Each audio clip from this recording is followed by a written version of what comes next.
সারা বাংলাদেশের মানুষ আপনাকে দেখছে, আপনার কথা শুনছে। আপনি বলুন, সংসার আপনার কেন ভালো লাগে না?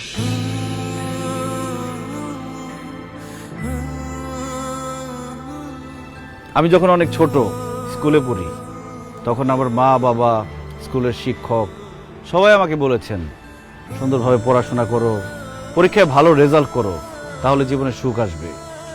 আমিও সেই সুখের আশায় দিন রাত পড়াশোনা করতে শুরু করলাম। পরীক্ষা দিলাম, ভালো রেজাল্ট করলাম, পড়াশোনা শেষ করলাম, কিন্তু সুখ পেলাম না। বরং চাকরি নামের একটা দুশ্চিন্তা আমার জীবনে চলে আসলো। সবাই বলতে শুরু করলো, যদি ভালো চাকরি পাও তাহলে জীবনে সুখ পাবা। তাই চাকরির জন্য বিভিন্ন জায়গায় পাগলের মতো ঘুরতে থাকলাম, ইন্টারভিউ দিতে থাকলাম। অবশেষে আমার চাকরিটা হলো ঠিকই, কিন্তু আমার জীবনে সুখ আসলো না। অফিসে কাজের প্রেসার, বসের প্রেসার, প্রমোশনের প্রেসার, আমার জীবন থেকে সুখ আরো বেশি হারিয়ে গেল। এরপরে ভাবলাম, জীবনে যদি একটা বউ আসে তাহলে হয়তো জীবনে সুখ আসবে। বউ আমার পাশে বসে থাকবে, মিষ্টি মিষ্টি কথা বলবে, রান্না করে খাওয়াবে, আদর করে রাতে ঘুম পাড়িয়ে দিবে। তারপর একটা বিয়ে করলাম, কিন্তু তারপর আমার জীবনের সুখ আসেনি। অফিসের প্রেসারের সাথে আমার জীবনে আরেকটা প্রেসার যোগ হইল, সেটার নাম হচ্ছে বউয়ের প্রেসার। কাজের জন্য অফিসে বেশি সময় দিলে বউকে সময় দিতে পারি না, বউকে বেশি সময় দিলে অফিসে সময় দিতে পারি না, বউকে বেশি সময় দিলে অফিসে বসের ঝাড়ি খেতে হয়, অফিসে বেশি সময় দিলে বউর গোমরা মুখ দেখতে হয়।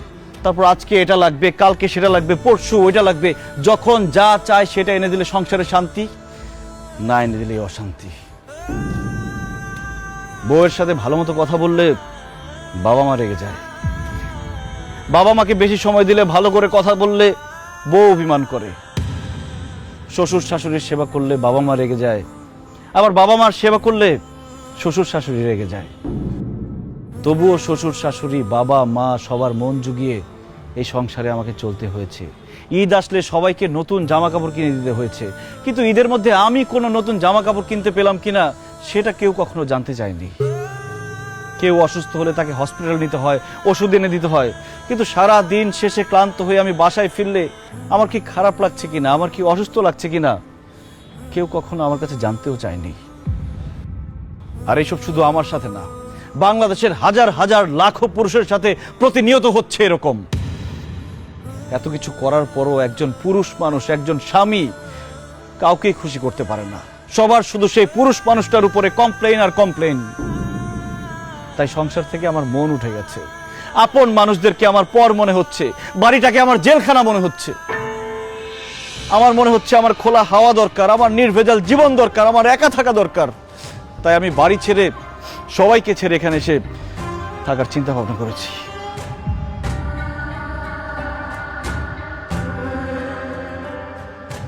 মিজান ভাই, এই ঘটনাগুলো আমার সঙ্গেও প্রতিনিয়ত ঘটে।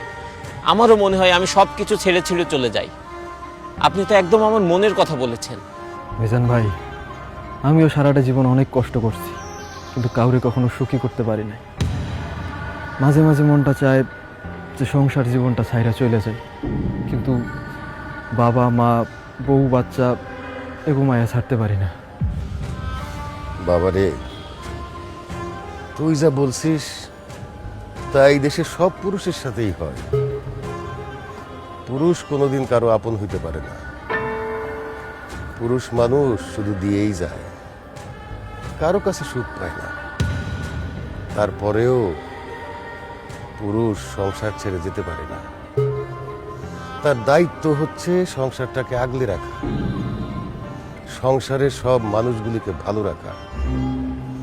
এই অবস্থাটা হইতো না রে বাবা, যদি আমরা পুরুষরা নারীরে নারী না বলতাম, মানুষ বলতাম, মানুষ ভাবতাম।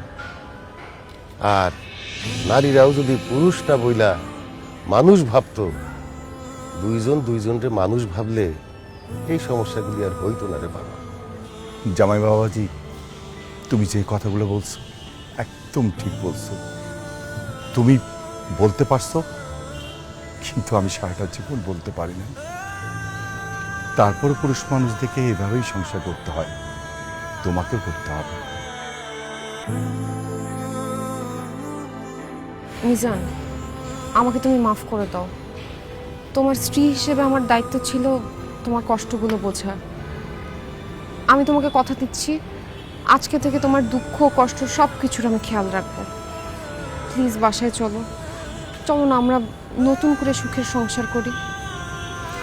সংসার কখনো সুখের হয় না সেতু। আমার মনে হয় কোনো সুস্থ স্বাভাবিক মানুষ সংসার করতে পারে না। সংসার করতে হলে পাগল হইতে হয়।